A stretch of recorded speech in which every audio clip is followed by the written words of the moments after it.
আমি যে আসলে কোথায় যাচ্ছি, সকালে উঠে নাস্তা করিনি। হ্যাঁ, এই তো আমি এই রাস্তায় খুঁজতেছিলাম। সূর্যি মামার দেখা মিলতেছে হয়তো। Good morning everyone. এখন অলমোস্ট সকাল 9:30 বাজে। আমি বের হচ্ছি বাহিরে আজকে দেখলাম যে ভালোই কুয়াশা বের হয়েছে। ভাবছিলাম যে আরো সকাল সকাল বের হব, কিন্তু একটু লেট হয়ে গেল। এখন বের হচ্ছি, তো সরাসরি দেখা হবে বাইকের উপরে। আমি বাইকের উপরে চলে আসছি। বাইকের উপরে একটু আগে আসছিলাম, কিন্তু ব্লগিংটা স্টার্ট করলাম একটু পরে। মানে বাহিরে বের হওয়ার পরে আমি পুরো আশ্চর্য হয়ে গেছি। এক পল মে ওয়াক্ত বদল দিয়া, জজবাত বদল দিয়া। রুম থেকে যখন দেখলাম বাহিরে অনেক কুয়াশা আছে, তখন বের হইতে ইচ্ছা করলো। এখন বাহিরে বের হয়ে দেখি যে একদমই কুয়াশা নাই, কুয়াশা পুরো হাওয়া হয়ে গেছে। তো যাই হোক, এই ওয়েদারে ঘুরতে হবে। সকালে উঠে নাস্তা করিনি, তো ভাবলাম যে বাইরে গিয়ে নাস্তাটা করি। আমাদের এদিকে হচ্ছে আলাউদ্দিন নগরে এখানে একটা রেস্টুরেন্ট আছে, সেটা হচ্ছে সততা হোটেল অ্যান্ড রেস্টুরেন্ট। ওইটাতে নাকি সকালবেলা খিচুড়ি পাওয়া যায়। তো যাই ওইদিকে, সকালে নাস্তা করব খিচুড়ি ইনশাল্লাহ। এটা হচ্ছে কুষ্টিয়া জেলার কুমারখালী উপজেলার কয়া ইউনিয়নের কয়েক গ্রামই বলা চলে। আমি এখন অলমোস্ট আলাউদ্দিননগর চলে আসছি।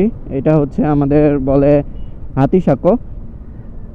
এই হাতিসাঁকোর নিচ দিয়ে আমরা চলে যাব ডান দিকে মেইন রোডের দিকে।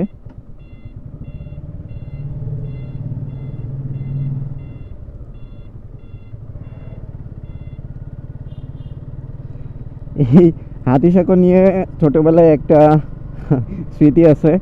আব্বুর সঙ্গে আমি এদিক দিয়ে যাচ্ছিলাম গ্রামের বাড়িতে। আব্বু হচ্ছে কুমারখালী উপজেলাতে জব করতো, তো সেই সুবাদে আমরা কুমারখালী উপজেলাতেই থাকতাম। একদিন আব্বুর সঙ্গে বাড়িতে যাচ্ছিলাম, সেই সময় হাতিসাঁকোর নিচ দিয়ে যাচ্ছিলাম। তো তখন হাতিসাঁকোর উপর দিয়ে একটা ট্রেন যাচ্ছিল। তো আব্বু বলতেছিল যে বাড়িতে গিয়ে দাদু নানুর কাছে গল্প করো যে আমার মাথার উপর দিয়ে ট্রেন গেছে। তো জিনিসটা এখন মনে পড়লে আসলে অনেক ফানি লাগে। আব্বু অনেক মজা করে বলছিল। তো আমরা এখন মেন রোডে উঠে পড়ছি, অলমোস্ট আলাউদ্দিন নগর।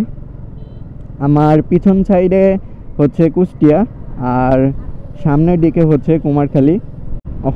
রাস্তাঘাটে দেখতেছি যে ভালোই গাড়ি ঘোড়া আছে। এটা আসলে একটা বাজার, তো আলাউদ্দিন নগর মোড়, এজন্য ভালোই রাস্তাঘাটে গাড়ি ঘোড়া চলাচল করে। তা আমরা আলাউদ্দিন নগর মোড়ে চলে আসছি। এই যে ঠিক বাম পাশে উপরে দেখা যাচ্ছে, বাম পাশে উপরে এটাই হচ্ছে সততা হোটেল অ্যান্ড রেস্টুরেন্ট।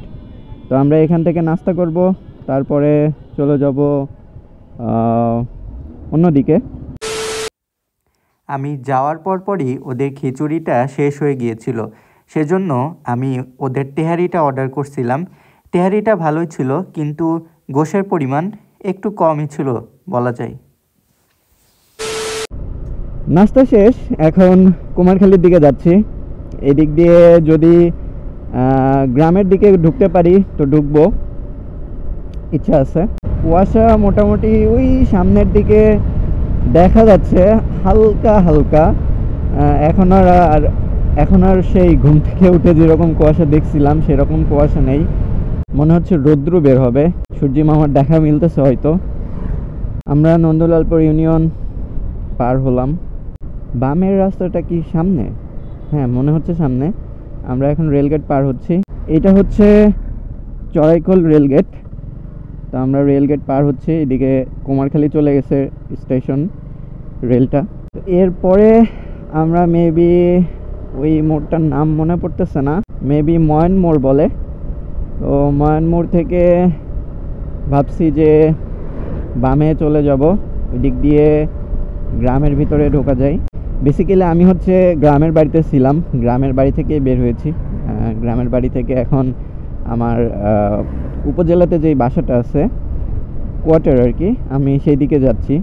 এই তো আমরা ময়নমোড় চলে আসছি। ময়নমোড় থেকে আমরা বামের রাস্তাতে ঢুকবো। ও, এত নিচু রাস্তা। সকাল সকাল সবাই উঠে গেছে, বাইরে হাঁটাহাঁটি করে বসে থাকে কেউ। এই পিচ্ছি খেলতে পেরেছে না, দৌড়াই বেড়াচ্ছে। এখন আসলে সবার কর্মে যাওয়ার সময়, সবাই সবার কর্মে যাচ্ছে। বাম পাশে অনেকগুলো বাড়ি, ডান পাশে একদম যত দূর চোখ যায় তত দূর মাঠ।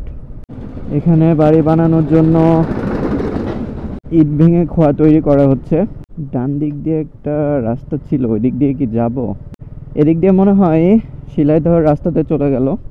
এদিক দিয়ে সুন্দর একটি রাস্তা আছে, অনেক আগে আসছিলাম, অনেক বড় একটা ক্যানাল ছিল, তার পাশ দিয়ে রাস্তাটা ছিল। দেখি সেই রাস্তাটা, এদিকে আসলে আমি আসলে হারায়ে যাই, আমি রাস্তাটা খুঁজে পাই না। তো দেখি, মনে হচ্ছে সামনে একটু ফাঁকা ফাঁকা জায়গা দেখতেছি, অনেক বড় বড় গাছ। হ্যাঁ, এই তো আমি এই রাস্তাটাই খুঁজতেছিলাম। এই গাছগুলো কিন্তু অনেক পুরাতন, আমি অনেক আগে থেকে দেখে আসতেছি এটা। ওই রাস্তাটা মনে হয় আরেকটু সামনে। ভ্যান দেখলে আমার খুব ভয় লাগে, এরা আসলে উড়াধুরা এদিক সেদিক বাউলি মেরে চলাফেরা করে, মানে পেছনে তাকায় না এরা, যে পেছনে কোনো একটা গাড়ি আছে, আমি ডানে যাব কি বামে যাব, একটু ডানে ঘুরবো, এগুলো আসলে এরা দেখে না। এখন বাজে অলমোস্ট 10টা 23, বাইকের স্পিড 30-এর ঘরে, 35, 36, 38। এদিকে শুধু মাঠ আর মাঠ, সবাই এদিকে ভালোই চাষবাস করে। এই তো আমি, এই তো ডান দিকে যে ক্যানালটা দেখতে পাচ্ছি, এই ক্যানালটার কথাই আমি বলছিলাম। তবে রাস্তাটা আমি এখনো পাইনি, দুই পাশ দিয়ে অনেক গাছ, রাস্তাটা অনেক উঁচু। দেখা যাক সামনে পাই কিনা। আমি মনে হয় অলমোস্ট কুমারখালীর দিকেই চলে যাচ্ছি। পোলাপান খেলাধুলা করছে এখানে, সাবাস। আমি যে আসলে কোথায় যাচ্ছি বুঝতেছি না, রাস্তা কি শেষ সেটাও বুঝতেছি না। ও মাই গড, আমি তো ভুল রোডে চলে আসছি মনে হচ্ছে। যাই, আজকে যত দূর চোখ যাই যেতেই থাকবো। রাস্তা ভুল হয়তো কি হয়েছে হোক, আজকে দু চোখ আর দুই চাকা যেদিকে নিয়ে যাই সেদিকেই যাব। ও 4B, এখানেও খেলতেছে পোলাপান। এখন তো আমি পুরো হারাই গেছি, পুরো গোলক ধাঁধাই পড়ে গেছি, রাস্তায় খুঁজে পাচ্ছি না। এটা কিছু হইল? ও আচ্ছা, আমি এই দিক দিয়ে ঢুকে আবার এই দিক দিয়ে ব্যাকে আসলাম না। ঠিক আছে, নো প্রবলেম, আমরা আবার ব্যাকের রাস্তাতে যাই যেদিক দিয়ে আসছিলাম। সামনের দিকে পুলিশের গাড়ি, পুলিশ ঢুকলো কোন দিক দিয়ে? আচ্ছা, এটা হচ্ছে ভবানীপুর এলাকা, উত্তর ভবানীপুর। একটা সাইনবোর্ড দেখলাম, আমার মনে হয় রাস্তাটা বিলুপ্ত হয়ে গেছে এখন। এখন আমি বাসার দিকে যাচ্ছি, মোটামুটি এদিকে রোদ বের হয়ে গেছে। এখন রাস্তাঘাটে ভালোই মানুষজন, এখন সবাই মোটামুটি রোদের আবহাওয়ায় বের হয়ে গেছে। এখন মোটামুটি একটু গরম লাগতেছে। আমি 2টা জ্যাকেট পরে আসছি আজকে, কারণ সকালে যে পরিমাণ কুয়াশা দেখছিলাম, কিন্তু সেই পরিমাণ কুয়াশা তো আর পরে পেলাম না। আমি আমার মোটামুটি গ্রামের কাছাকাছি চলে আসছি। বাহ, মাশাআল্লাহ। তো আজকে এই পর্যন্তই, দেখা হবে নেক্সট ব্লগে। এখন বাসার দিকে যাচ্ছি। নেক্সট ব্লগ পর্যন্ত সবাই ভালো থাকবেন, সুস্থ থাকবেন, এটাই কামনা করি। আল্লাহ হাফেজ।